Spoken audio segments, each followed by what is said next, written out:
High বন্ধু, আমি এখন অমরেন্দ্রনাথ রায়ের বাড়িতে একটা কালী পুজোর আয়োজন করেছে।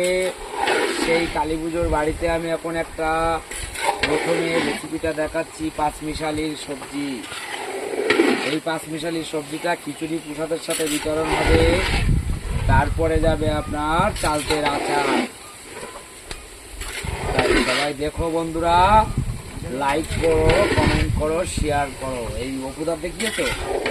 হ্যাঁ, তোমরা দেখো, এই কালী পুজোর বাড়িতে রান্না করতে এসেছি। লোকের পরিমাণ 350।